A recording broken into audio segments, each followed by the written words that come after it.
Hola, hoy en Voces tengo el enorme gusto, el privilegio de presentar a la artista visual con especialidad en gráfica, la maestra Carla Rippey. Bienvenida, Carla, qué gusto, qué privilegio. Ay, qué gusto estar aquí. Y cuando me invitaste, pensé, se llama igual que el artista. Y luego me di cuenta que el locutor es la misma persona que el artista. Entonces, yo pedí como el privilegio especial de poder preguntarte a ti también sobre tú qué hacer como artista y cómo lo combinas con ser locutor, y además de hablar del mío. Porque, bueno, la verdad es que llevo desde hace muchos años he visto tu trabajo y siempre me parecía como súper bien hecha, pero ¿cómo es que empezaste cómo llegaste a eso? ¿Tú sí estudiaste arte? Pues estudié pintura y estudié pintura a la vieja usanza en el taller del maestro, en un momento en el que la pintura no se estaba enseñando necesariamente como antes en las escuelas. ¿Con cuál maestro? Estudié con Demetrio Jordén, que era refugiado de la Guerra Civil Española. Ujú, Había venido a México siendo niño y adolescente y se formó en el estudio de José Bardazano, otro ajá, pintor refugiado español. ujú. Yo nunca supe qué estudiar, no me interesaba nada, no me gustaba nada. Y cuando llegó el momento de decidir, porque se había acabado el tiempo, había que tomar una decisión, eh, pues tomé dentro de las carreras universitarias, la de comunicación, estuve un par de días, fue suficiente para mí decir que no era lo mío, y en ese momento hubo un llamado rotundo, ante el cual no puedo hacer nada más que obedecerlo, de necesito pintar. Es ¿Y, un, y, y cu- y cuándo empezaste con esos temas que te conocemos bien, como de los pastelitos y etcétera, que como reinventas prácticamente? Es que como, wow, qué interesante. Se ven muy interesantes, digo, algo que muy banal, ¿no? pues se desprende pictóricamente de, de dos temas que son fundamentales en la formación del artista, al menos en la escuela en la que me formé, que es pues, la naturaleza muerta y el retrato. Pero bodegones, ujú. Sí, estos pastelitos acaban teniendo la beta en sí de la naturaleza muerta porque es alimento, pero a la vez acaban siendo protagonistas casi como retratos, como retratados en los cuales Cierto, ujú. exploro, Esa es la parte original que vamos. gracias, y que estudio y exploro incluso una psicología dentro de ellos. ¿De dónde se origina? Pues yo creo que ahí ya desde el comienzo de la vida, desde la simbología del pan que es tan fuerte, tan potente en todo sentido, desde los recuerdos de la infancia, ¿no? Son los afectos, son los premios, Ah, son, qué interesante.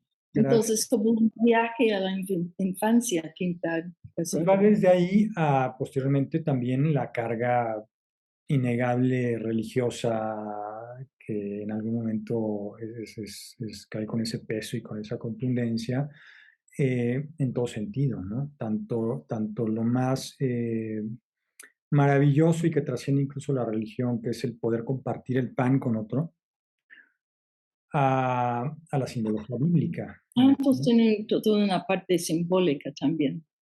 También son elementos que tienen esa carga y que están en el inconsciente colectivo y que están implantados. Y lo que también me gusta trabajar mucho es romper parte de esos códigos y exponer esos objetos o esos sujetos para eh, romper toda esa carga y que tenga una libre lectura, ¿no? Desde todo esto Ujú. que platicamos. De esa manera no hay nunca una imposición, sino es exploración.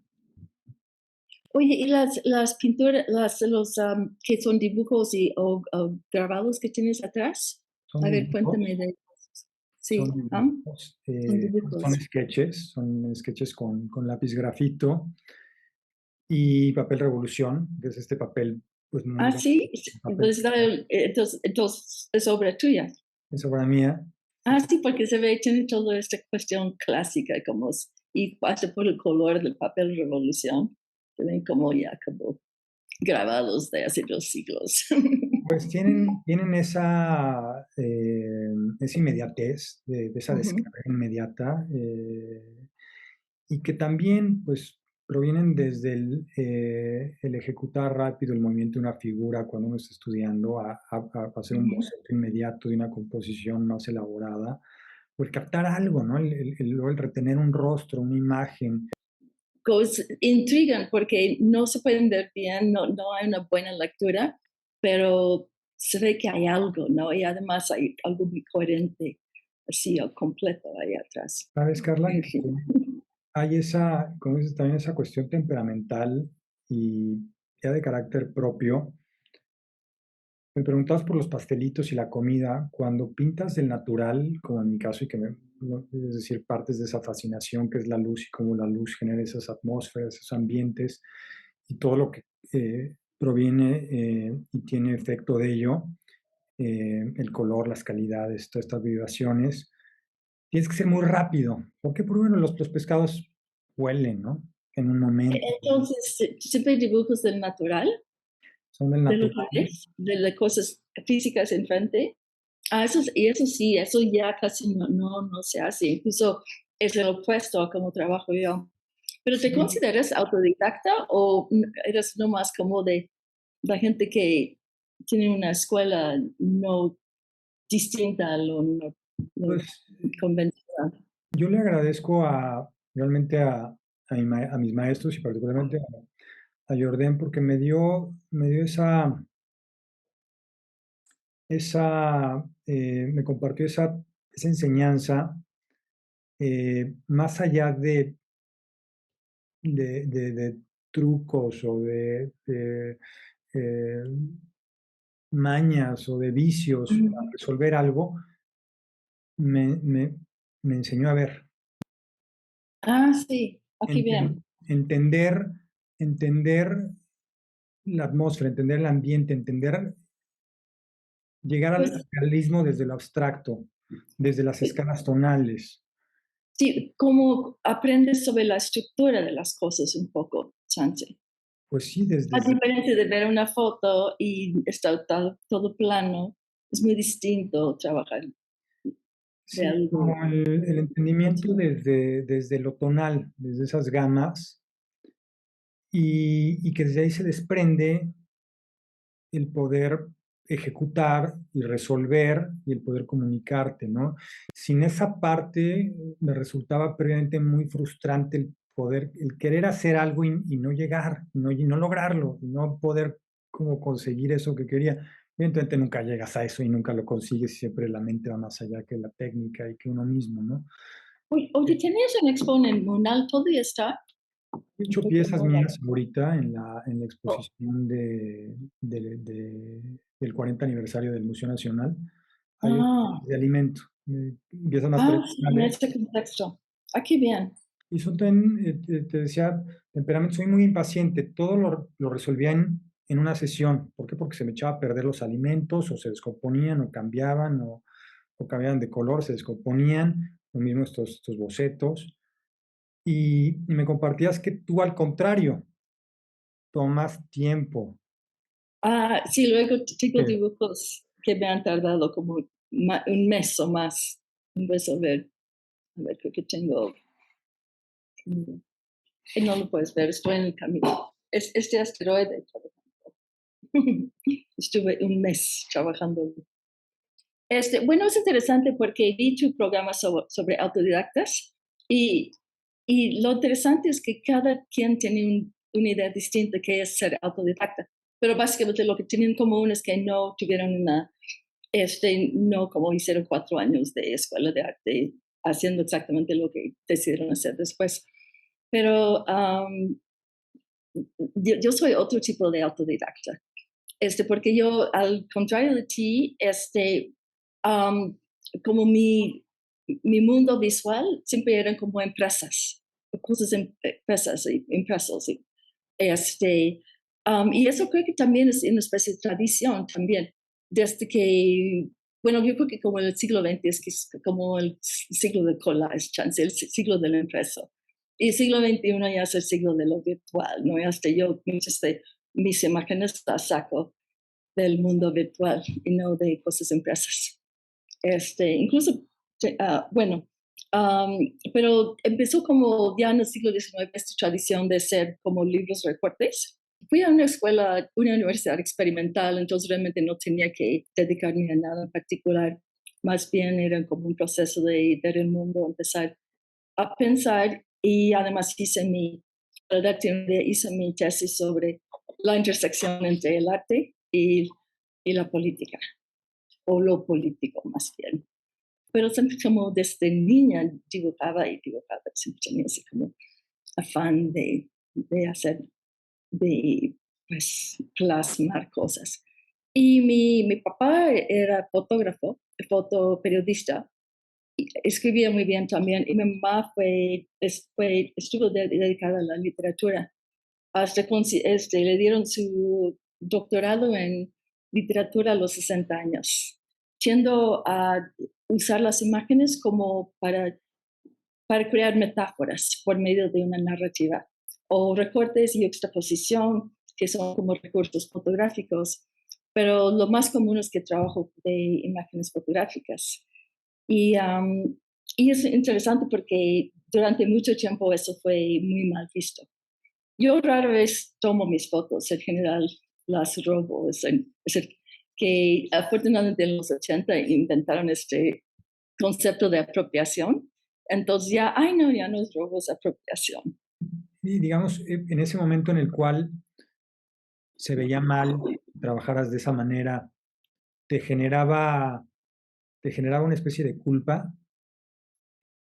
Pues sí, porque estaba, como digo, estaba robando las fotos. Pero la verdad es que me enamoraba de las fotos. Y creo que desde los 70 empecé a formar mis archivos, que ahora es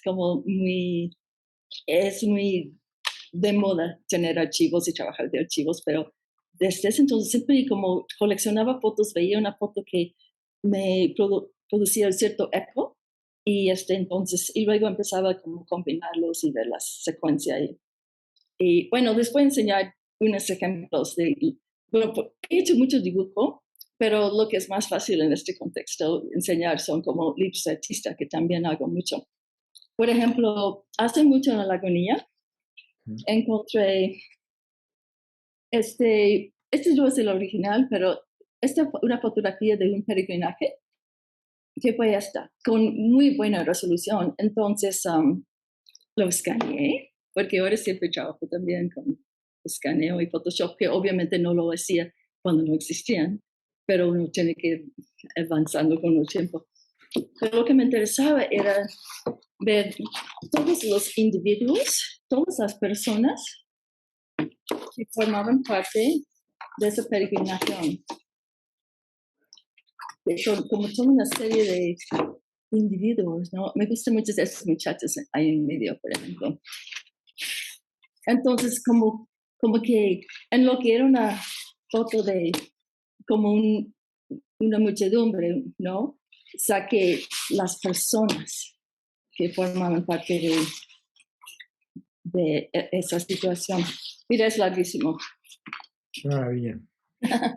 Es lo divertido. También la cosa es que como cuando inventas tu propia forma de trabajar, luego como por ejemplo, la técnica aquí es algo que también inventé, aunque muchas otras personas lo han inventado también, que es básicamente tomar una fotocopia y ponerlo sobre una prensa de grabado en chórculo y ponerle una hoja con solvente como thinner encima y pasarlo por el chórculo y la imagen ya queda en el papel nuevo, que puede ser un papel japonés, un papel manipulable y es permanente también.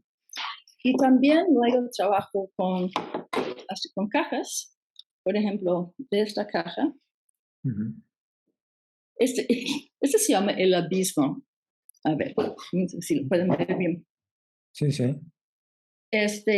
Si lo pueden ver, mira, está basado en esta fotografía de Virginia Woolf y el monstruo Es De la la Laguna Laguna Negra. Negra, sí.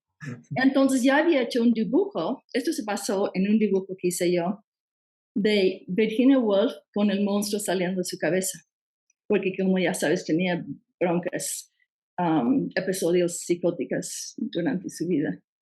Y entonces, y además está cocido, este, entonces esa es como una forma que he incorporado a estas cajitas en mi obra. Y luego tenía una colección muy grande de archivos de fuego. Y para mí, fuego eran como personas tirando fuego o personas en llamas. Y para mí era como, y además volcanes. Entonces, para mí era como la misma cosa, que, que como estados emocionales extremos, ¿no? Entonces hice, esto fue de una de las primeras, esto lo hice hace mucho, pero es como, es una obra que combina esas imágenes alternando como hay un linchamiento en Veracruz, hay en medio, y el famoso monje que se quemó en Vietnam, y los volcanes. Entonces, digamos, es todo una especie de meditación. Además, en el proceso de hacer la investigación, ya estaba empezando en ese entonces a trabajar en línea, sacar imágenes así. Y fue muy interesante o medio trágico ver las razones por las cuales la gente se prende fuego. Es el que, aunque, digo, luego te metes en la política, aunque no quieras, ¿no? Y Por como supuesto. que todo es político, finalmente. Oye, Carla, disculpa insistir, pero me llama mucho la atención algo que dijiste, que te veían mal por cómo trabajabas, pero Ajá. a mí también me veían mal por cómo trabajaba. O sea, no nos podemos escapar de que nos vean mal de cómo trabaja cada quien o cómo es esto. Sí. Pues yo empecé a trabajar en puro, plena época neofigurativa, en que Cuevas y Toledo eran como los grandes artistas de México, que digamos, en los fines de los 80, principios, bueno, todos los 80, la verdad, también. Y entonces lo que yo digo no tenía nada que ver, pero es porque nomás me inventé mi forma de trabajar en vez de tomarlo como, seguramente si hubiera ido a una escuela de arte, habría terminado trabajando de otra forma. Oye, pero te iba a preguntar otra cosa, ¿cómo eso de ser, eso es lo único, eso de presentador, es nomás una parte chica, digo, ¿cómo lo combinas con lo de ser artista o cómo afecta tu práctica como artista? Pues yo creo que hace un momento que te compartí mis 2 días en la carrera de comunicación, es una especie de saldo que finalmente me está tocando la puerta constantemente. Posterior, porque he colaborado hace años colaboré con una revista como asesor de arte y luego en algún periódico había una Ujú. sección. Y nuevamente, y sin buscarlo, porque tampoco lo busqué las veces anteriores, ni que fuera un deseo propio, me vuelve a tocar la puerta el colaborar con un medio. Y en cada ocasión ha sido distinto. En esta ocasión fue la posibilidad de generar contenidos que no estoy encontrando.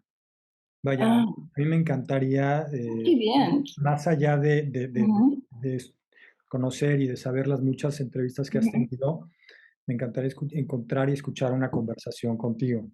O preguntar, o qué tal otro colega o pintor o artista nos compartiera tal o cual reflexión. Y no lo encontraba. Así que hubo a la vez esta posibilidad, esta invitación de hacerlo, a la par de tener una columna escrita y poder enunciar pues, muchas de las reflexiones que surgen en el momento y también de hablar de los muchos problemas que me parece que hay en el medio y que tampoco se hablan. ajá. Siento que es una, ¿Y tú cuáles para ti, cuáles son los problemas que ves en el medio? creo que es, pues para empezar, el problema, o uno de los problemas que veo es que no se habla, que al artista que era muy activo y muy reactivo, muy proactivo, Ujú, pues quizá en ese momento del que hablas, y producto de una serie de cambios sistémicos, eh, el artista, además de estar desarticulado, tampoco me parece que, que tenga la voz y la actividad que tuvo hace años. Ya el hecho de haber colocado a la escuela de San Carlos o Lenap, ¿no? Fuera de... Ay, sí, que lo manden a Xochimilco Sí, era ya había algo ahí, ¿no? con la plena intención de callarlos.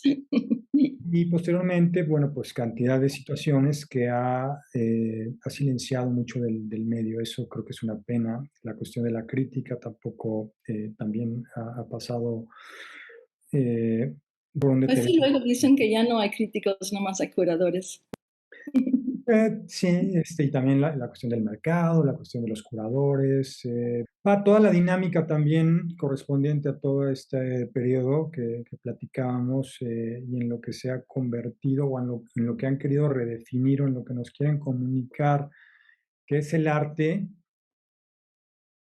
pues me parecería sumamente absurdo y limitante asumirlo y aceptarlo como tal sin ni siquiera cuestionarlo.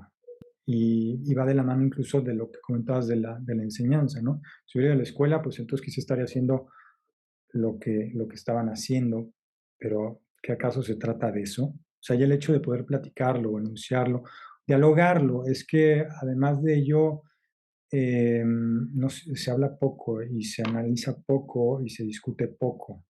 Y no me refiero a pelear, bueno, el arte prende fuego, como la serie que nos mostraste, y se enciende uno, ¿no? En esa vehemencia, en esa pasión de lo que a uno realmente le entusiasma y por lo que uno vive.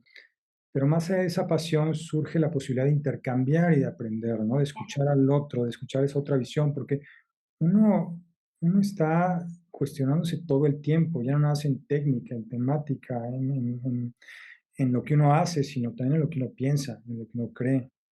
Y, y eso me parece importante, además de sumamente placentero, poder tener estos espacios de diálogo y de poder hablarlo y de poder hablar, por ejemplo, de qué va a vivir, de qué vive el artista con un mercado tan limitado como el que hay, ¿no? Fuera de estas apariencias ante, ¿no? Que surgen de esa imagen del artista Ujú. comunicado, desde este sistema capitalista donde está el artista afamado, millonario, con todas estas cualidades. Más allá de eso, no hay un mercado que sostenga la cantidad de artistas que somos. Y eso es un grave problema. Y tampoco No, se sí, nos cree. y esa es la parte de la bronca. Bueno, como sabes, por 4 años fui directora de la Esmeralda. Eso fue como tú tienes tu activismo, que es hacer esto, porque realmente el hecho de que lo haces así para el público y no en privado en tu casa, en cenas, lo hace como una aportación a la cultura, ¿no? Gracias. Entonces, yo que como fui súper radical en mi juventud, como todos los que eran adolescentes en los 60, este, pues para mí eso fue como una forma de tener una incidencia positiva en una situación social que conocí muy bien y poder hacer como hacer algo positivo, ¿no? Pero lo interesante es que como uno, como artista, siempre hay esta cuestión del ego, siempre tienes que promocionar a ti misma, ¿no? A ti mismo. Mientras en la escuela era mucho más fácil mover a la comunidad, a la escuela, ¿no? Entonces, eso de poder apartarte de ti y ser parte de algo más grande, eso creo que fue lo más padre del asunto. Pero no me dejó tiempo para hacer mucha obra. Ya lo creo. Y además me parece interesantísimo cómo hay está desarrollo vaya, aunque alguna vez escuché que habías asistido a una escuela en Nueva York con dinámicas muy particulares que justamente se prestan a que digas que eres autodidacta y que pudiste tener esa libertad, Ujú. pero que producto de esa manera de desarrollarte haya deparado todo en dirigir una escuela, o sea que parece como Sí, es la como dirección nunca, no contraria, fue ¿no? una escuela de arte, pero dirigí una así. Y ante Sí. esa posibilidad, Carla, tuviste la posibilidad de no, de no caer en lo que acabas de mencionar, de que todo mundo hiciera lo que tenía que hacer o lo que correspondía. O sea, había la manera desde esa posición de de mover un poco eso, ¿no? ¿O cómo fue eso? Bueno, sí, es que cuando llegué a ser directora, ya llevaba como 12 años en la escuela. Entonces tenía como muy identificadas las broncas que había. Y ya con suficiente experiencia, conocimiento de la gente, de que pude trabajar con un muy buen equipo, porque estas cosas no se hacen solos, ¿no? Tienes que, más gente que puedes involucrar a que pase, mejor. Entonces, llega a ser como una cuestión muy positiva. Y la bronca es que también son cuestiones efímeras, porque hay cambios que pude hacer que se quedan y otros que mucho que tiene que ver con el ambiente. Si sale uno, todo cambio, a veces para bien, pues para mal, pero no es como hacer una obra que ya que lo hiciste, ya está. Entonces, eso chance es la ventaja de ser arte, de ser obras, es de que no tienen el dinamismo de una situación social cambiante, pero son cuestiones que ya puedes asentarlo, ahí está, ya está. Y es algo que puedes dejar ya como una aportación, pues, definitiva de alguna forma, no sé. Sí, bueno, es increíble cómo nutre, ¿no? También el quehacer como hizo Cram, aunque produjiste menos, pero es increíble cómo nutre cuando ya hay la posibilidad de hacer ese proceso creativo, ¿no? Sí, cuando la verdad es que fue trabajando como maestra, cuando entré a la Esmeralda, como yo creo que los primeros 10 años, realmente sentía que tenía que estar a la altura de mis alumnos. Entonces, cambié mucho mi forma de trabajar, se volvió mucho más propositivo. Y fue también al mismo tiempo que empecé a trabajar con Photoshop de la computadora, eso chance también intervino, pero sí, es eso de trabajar en comunidad es muy padre. Incluso cuando entré a la escuela, lo hice la verdad es que, ya sabes, la vida del artista puede ser muy solitaria, ¿no? Y en ese momento no tenía pareja, mis hijos ya eran grandes. Y entonces, que mi, es el que mi experiencia de la gente nomás ir a exposiciones, escenas y como que no. Pero si estás en la escuela, entonces tienes la cuestión orgánica de estar trabajando con otras personas. Y eso es mucho más positivo. Y esto es algo, yo me formé como te comentaba antes, pues en un núcleo, en una célula muy separada de todo. Yo estaba pintando con modelo, estaba pintando como se enseñaba antaño, en el estudio del maestro, en ese momento en los noventas, en los cuales todo estaba cambiando y todo se estaba comunicando de manera distinta. Entonces era como estar en Así es cuando entró la globalización. pues imagínate la distancia, o sea, Sí, claro. yo Y en tú un como premoderno, aferrado a lo clásico entra la globalización. esto cambiando esa, entonces haber salido de esa célula y encontrarte con este mundo ya en otro lugar, a ese ritmo, y como dices, además en esa soledad característica, ¿no? Entonces, el no encontrar nuevamente esa afinidad o ese punto de encuentro te hace recluirte más. La oportunidad de estas conversaciones, de estos encuentros, es que pues es más allá de ideologías o de ideas, te encuentras con otro ser humano que además en las complicaciones que hablábamos del medio, características de este momento, y que sí surge a veces una competencia tremenda y terrible, más allá de todo eso hay un ser humano con el cual te puedes encontrar y dialogar, aprender y escuchar, ¿no? Y eso me parece muy valioso. Además, en mi caso, es increíble cómo el medio ha cambiado. Si llegué a México en 73, entonces eso fue, y empecé a trabajar, con otras personas en el arte en la época de los grupos, ¿no? Que fue como mucha actividad colectiva del tipo de que extrañas, ¿no? Y luego los 80 que fue toda la onda de mucha plata, digo, mucho dinero en el arte y los 30 siglos de esplendor en Nueva York y mucha inversión. Y eso es cuando empezó a ver galerías para artistas jóvenes por primera vez. Y luego en los 90 entra la globalización, cambia todo. Yo experimenté, y lo han dicho en muchos lados, que mi generación en particular, los nacidos en los 50, se quedó medio aplastado, porque de repente cambió tan abruptamente am, las tendencias en el mundo del arte, de que realmente tenías que moverte mucho para sobrevivir o encontrar distintas estrategias. No ¿Sabes? era como empieza a subir y subir y subir. Como de repente el arte tiene mucho más que ver con el proceso y la instalación y todo eso, un cambio muy grande. Y realmente no ha cambiado. Si hay un cambio desde este momento es más bien que cada vez hay más pues arte basado en lo virtual o videos y cuestiones más inmersivas, ¿no? ¿Sabes, Carla? Me haces recordar lo que me compartes y justamente en esta semana en la cual falleció un artista que muchos conocieron, muchos trataron, muchos aprendieron de él y muchos quieren y quisieron, que es Francisco Castro, Héctor Leñero. Me conmueve, sí. me conmovió mucho escuchar una declaración suya en torno a una plática que tuvo.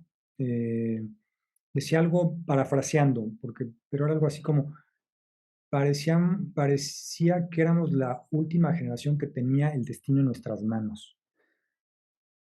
Ese fue un Ah, momento en el cual, o sea, venía esta generación, ¿no?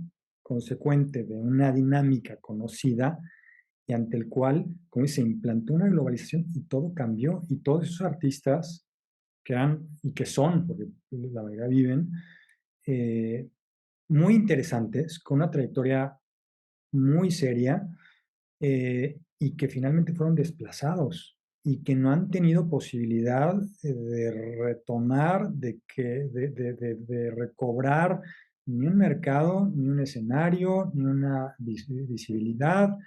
Y es, hablando como hace un momento me preguntabas de los problemas del medio, pues es triste, o sea, es lamentable, es descorazonador después de la partida y de esa declaración que escuché de Francisco Castro Leñero.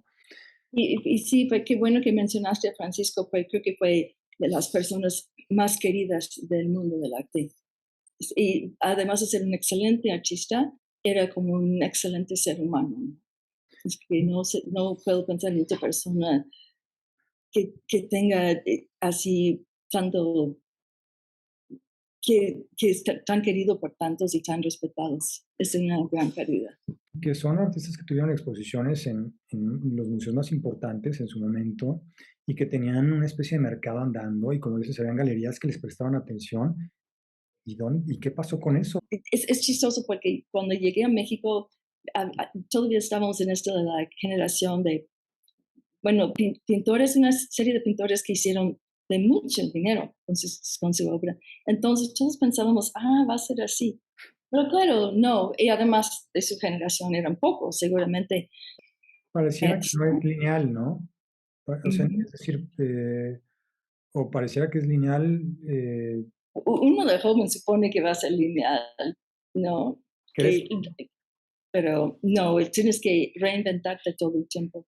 Y particularmente porque todo va cambiando tanto, ¿no? Y además hay muchos artistas, hay mucha gente haciendo arte, ¿no? Y entonces, y no solamente las personas con quien uno empezó, pero más y más y más generaciones y todo el mundo merece su oportunidad y su lugar.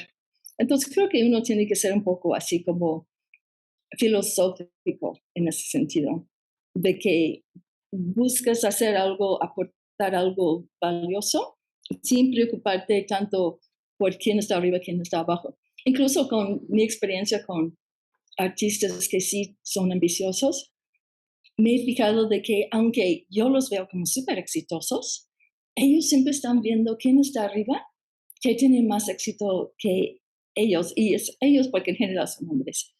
Entonces no se sienten tan seguros porque están fijados en lo que no han podido hacer o donde no han podido llegar, en vez de ver que todo el mundo les dice, maestro, qué padre". Es la, Entonces, hay que tener, hay que calmarse, la verdad. es la trampa del éxito y del que nos enseñan a compararnos y que finalmente, como dices, es casi como un juego de serpientes y escaleras, ¿no? A veces subes y a veces Ah, te ah, vas sí, hasta sí, abajo, ¿no? ajá. Eh, Pero básicamente tienes que estar invirtiendo energía toda la vida. Bueno, antes había este como cliché de, el del artista que se dedica, artista hombre que se dedica a su carrera mientras su esposa se dedica a vender su obra, como Olga Tamayo, ¿no? Sí. Y, pero yo no creo que haya muchos casos ya de eso. No, y también más allá de esa trampa que es, como dice, como se comunica el artista hoy en día afamado y multimillonario, rico, el poder vivir dignamente de lo que amas, ¿no? Y de lo que haces, el poder compartirlo, el Ujú, poder continuar, poder comprar material, poder pintar, poder ujú, vivir sí. de ello, poder comer, ya, pero son situaciones cada vez más complicadas, me parece, espero que no.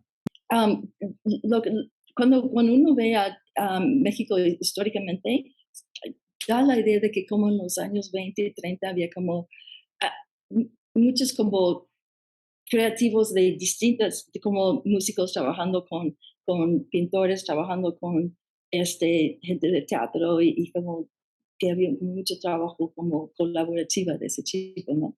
Pero de otra forma, creo que hoy en día una de las cosas que está pasando es que hay otro tipo de, se está trabajando mucho colaborativamente, de forma colaborativa, pero en general el artista, hay un art director, una persona está dirigiéndose, que muchos artistas trabajan, que si tienen cierto éxito, trabajan con equipos, ¿no? O que manden a hacer cierto tipo de su obra, manden a hacer sus fotos, o y están como coordinando todo un proceso ahí, y no simplemente estar solos en sus talleres pintando.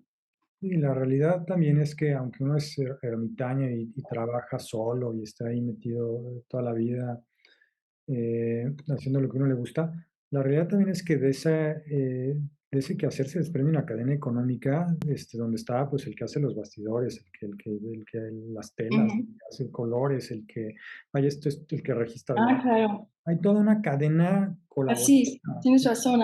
Atrás de la persona solo en su taller también hay todo eso. Hasta si ves las galerías fuertes en México, la mayor parte tiene como todavía tres, dos terceras partes hombres, una tercera parte mujeres, etcétera. Y en los museos y etcétera, etcétera, así funciona. Entonces, desde que yo estoy, no ha cambiado. Pero cuando en la Esmeralda, cuando veía la obra de las chavas y cuando en el proceso de misión, los proyectos de las chavas eran tan buenas o mejores que los de los chavos. Entonces, algo pasa en esos 15 años de cuando entras a la escuela, cuando ya estás como trabajando bien en tus años 30. Y mi teoría es que realmente para trabajar bien en el arte te hace falta, sí, ser parte de un equipo, pero es mucho más común para las mujeres que terminamos como parte del equipo de otra persona, Ya. en vez de tener otras personas apoyándonos a nosotros, como que quien sobresale luego tiene varias personas metiendo energía a lo suyo, el galerista o quien cuida a sus hijos y etcétera, ¿no? Yo tuve suerte en que tuve como una pareja y no era galerista, pero bueno, mi pareja Adolfo Patiño y Leticia Romes, que vendía grabado, los dos me promovían mucho. Y como en esa época viví 5 años en Jalapa también, entonces no me era fácil cuidar a mis hijos y trabajar. También trabajaba en la universidad dando clases de grabado, pero sí tenía mi equipo porque estas personas me estaban ayudando y yo también les ayudaba en lo suyo.